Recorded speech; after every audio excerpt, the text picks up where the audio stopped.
Hai semuanya, kembali lagi dengan saya Mayung Mary di channel YouTube saya. Selamat datang untuk kalian semua yang baru gabung dengan channel ini. Dan untuk kalian yang sudah lama menemani saya, thank you.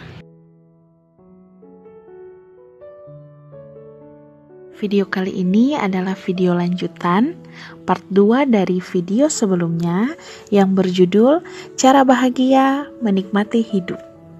Buat kalian yang belum nonton part pertamanya, silahkan klik link video di description box.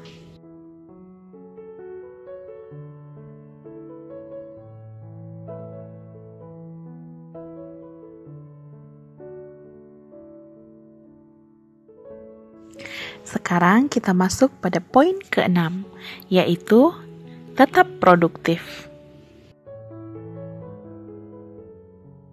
Di masa pandemik seperti sekarang ini, banyak dari kita yang masih tetap harus stay at home, melakukan kegiatan-kegiatan di rumah saja. Itu membuat beberapa orang malah menjadi malas untuk bergerak dan beraktivitas karena bosan dan akhirnya membuat mereka cepat stres. Cara saya untuk tetap produktif dengan melakukan pekerjaan rumah, beres-beres rumah, bersih-bersih, masak, nyapu, ngepel. Kegiatan-kegiatan ini saya jadikan juga cara saya untuk berolahraga. Saya menggantikan exercise dengan terus bergerak fisik melalui pekerjaan cleaning ini. Selain badan jadi sehat, rumah juga jadi bersih. Itu juga saya melakukan hobi-hobi saya seperti berkebun dan juga ya seperti sekarang ini saya membuat video-video dan kemudian saya bagikan ke YouTube dan sosial media lainnya. Dan masih banyak lagi hal-hal produktif yang saya lakukan dan itu membuat saya bahagia dan saya sangat menikmatinya. Poin yang ke-7 adalah fokuslah untuk mengembangkan diri.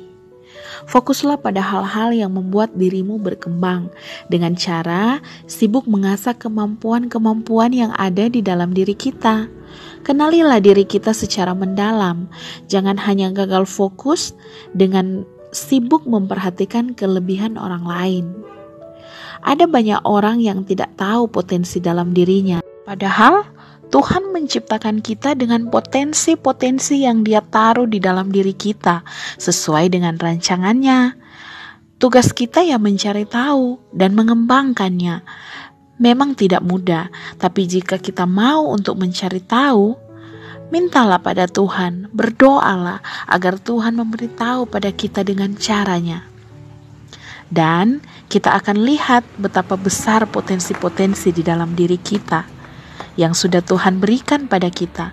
Itu akan membuat kita bahagia dan bersyukur. Tapi tetaplah ingat ya, untuk tetap rendah hati.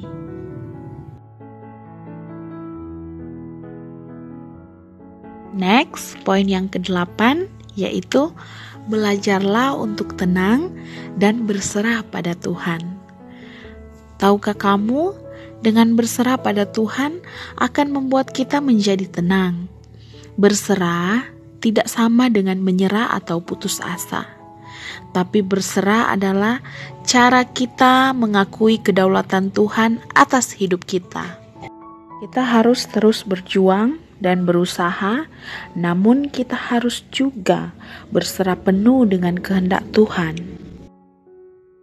Orang yang berserah pasti tenang hidupnya. Orang yang tenang adalah orang yang bahagia. Dengan berbahagia, dia bisa mudah untuk menikmati hidupnya.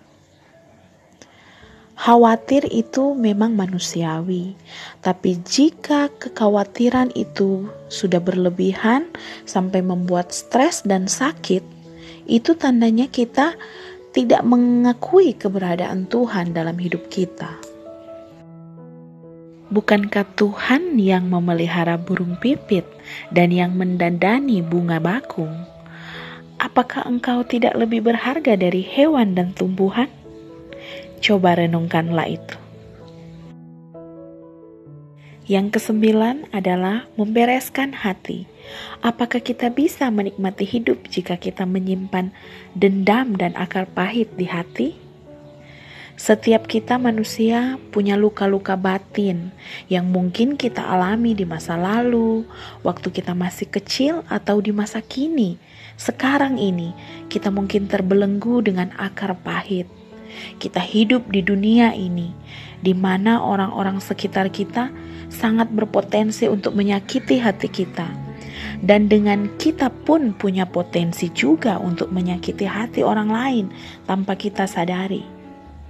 Untuk itulah Tuhan datang di dunia ini untuk menyembuhkan kita, tidak hanya untuk melakukan mujizat kesembuhan secara fisik, namun Dia mau menyembuhkan juga luka-luka batin kita, kekecewaan kita.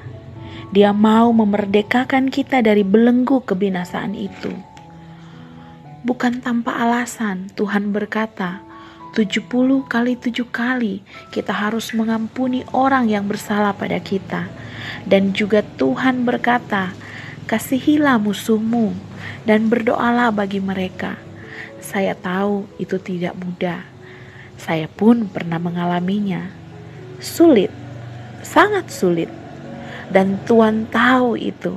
Karena itu Tuhan mau kita datang padanya dan bersama dengan Dia kita belajar untuk mengampuni, dan Tuhan akan menyembuhkan segala luka batin itu perlahan-lahan namun pasti, sampai kita sadar bahwa ternyata mengampuni itu indah dan kita pun akan lebih bahagia menikmati hidup kita.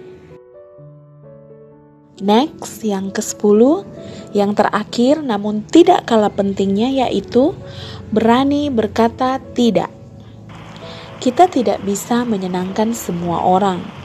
Jadi, belajarlah untuk berkata tidak. Jika kita selalu mengiyakan segalanya hanya untuk menyenangkan orang lain atau karena takut disalah mengerti orang, sungguh itu hal yang tidak sehat untuk mental dan fisikmu.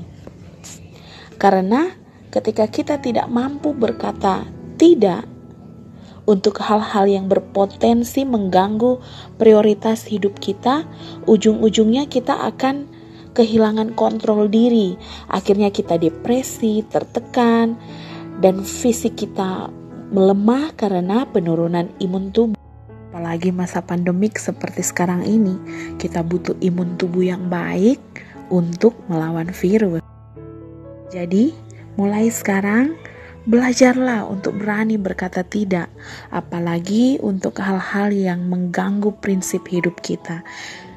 Jangan takut kehilangan teman karena kamu tidak mengiyakan hal-hal yang kamu pandang salah. Tuhan akan menyertai jalanmu. Teruslah berjalan dalam kehendak Tuhan dan katakan tidak untuk hal-hal yang membawa kita pada kebinasaan.